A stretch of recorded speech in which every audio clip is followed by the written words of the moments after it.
Bom dia, a paz do nosso Senhor e Salvador Jesus Cristo. A vocês todos que estão comigo neste canal, estudando a palavra de Deus. Nós estamos estudando o livro de Filipenses, né? Como você já tem visto algumas ministrações. Continuando ainda hoje, falando do capítulo 3 de Filipenses, onde o apóstolo Paulo, ele nos exorta, chama a nossa atenção para que nós tenhamos plena confiança em Cristo. E fala para que a gente prossiga para o alvo. O nosso alvo é Jesus, né? E eu quero compartilhar com vocês o versículo 9 do capítulo 3, onde o apóstolo Paulo, ele fala assim, e serem que nós devemos estar sendo, vou falar o 8.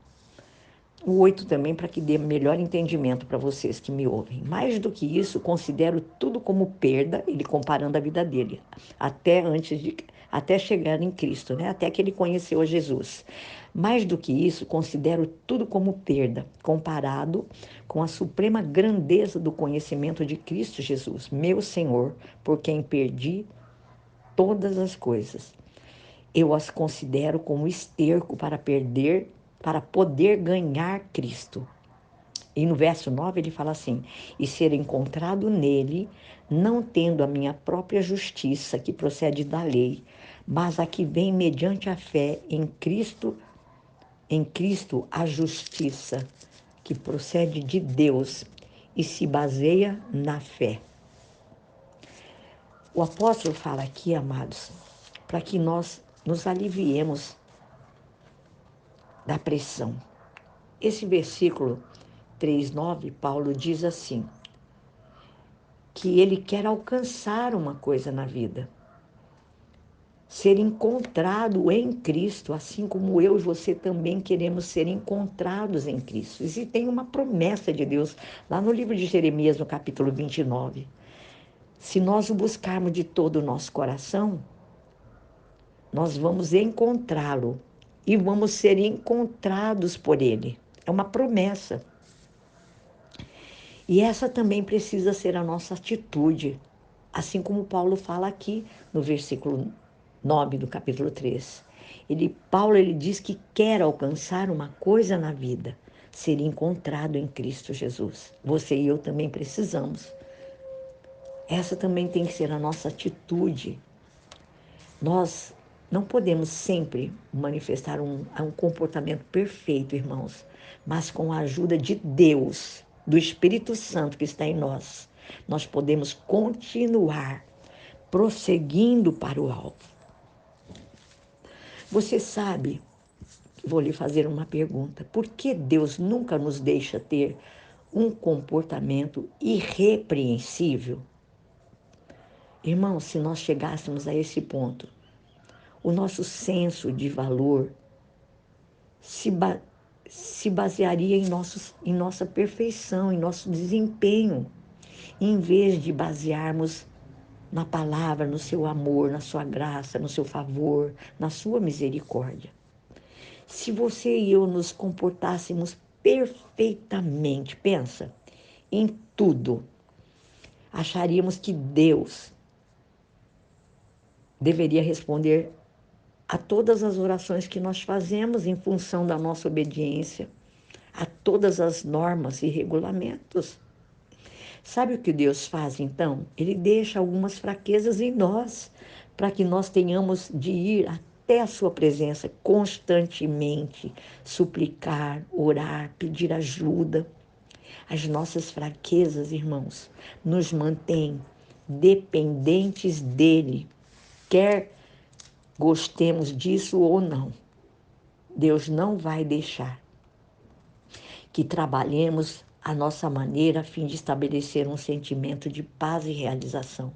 A paz nós só encontramos em Jesus, mas Ele permite que enfrentemos um processo de inquietações, de solicitude em nossos corações. Sabe por quê? Para que eu e você percebamos que as obras da carne não produzem nada em nós, senão frustrações, infelicidades. E isso está escrito lá em Romanos capítulo 3, no versículo 20. Se é assim que as coisas funcionam, como é que devemos fazer? Amados, devemos confiar em Deus, relaxar e aproveitar a vida que Deus já determinou para você e para mim, numa busca incessante.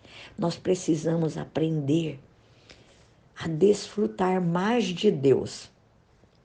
E isso não apenas vai nos ajudar, como também vai aliviar toda essa pressão feita sobre nós por pessoas que nos cercam, até mesmo a pressão que nós sofremos pelo inimigo das nossas almas. Nós precisamos parar de exigir perfeição de nós mesmos e de todos aqueles que estão ao nosso redor nos cobrando.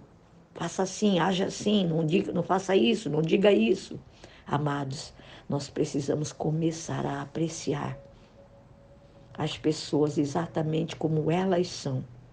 Porque muitas vezes nós exigimos perfeição do outro e não olhamos para nossas vidas. Olha, na essência, Paulo disse que ele, aqui no texto, queria comparecer diante de Deus e dizer assim: Senhor, estou aqui. Embora eu não tenha um histórico perfeito, realmente eu creio em Jesus, creio na sua justiça. Ele fala no verso 9 que ele quer alcançar uma coisa na vida, ser encontrado em Cristo Jesus. E não é nada diferente de nós, né? E nós cremos em Jesus, cremos na justiça que vem dele, que está nele, e não está no meu e no seu perfeito desempenho. E nós devemos, a exemplo de Paulo, fazer com que nós também estejamos em busca dessa perfeição em Cristo Jesus, encontrá-lo todos os dias, ainda que sejamos imperfeitos. Que tenha no seu coração, que eu e você possamos ter esse mesmo desejo, esse mesmo objetivos. Não devemos colocar a nossa confiança na carne, nem em qualquer outra pessoa. Onde quer que esteja a minha confiança, aonde você colocou e coloca a sua confiança. Deus, ele despreza a autonomia, irmãos. Ele quer que sejamos totalmente dependentes dele, tanto quanto um ramo dependa da videira. Isso está escrito lá em João 15:5. O ramo seca rapidamente se ele for retirado da videira. É isso que fala lá em João. Deus quer que sejamos sujeitos a Ele em tudo nas nossas vidas, que confiemos no seu grande amor, na sua provisão. Creia nisso, confie, em nome de Jesus. E você sabe que essa dependência em Deus leva você e a mim a sermos mais fortes, que tenhamos os nossos pontos fortes em Deus, não nas nossas fraquezas. Eu já falei isso. A nossa alegria depende dele. É dele que vem a nossa força. Creia nisso. Em nome de Jesus. E que você possa ter hoje uma terça-feira muito abençoada, fortalecida em Deus, na pessoa de Jesus Cristo. E prossiga para o alvo. Prossiga para o alvo. Dependa dele. Assim como nós vimos aqui em Filipenses 3, verso 9. Quando Paulo diz que ele quer alcançar uma coisa na vida, ser encontrado por Cristo, que você e eu possamos todos os dias ser encontrados por Ele primeiramente. Amém? Deus te abençoe.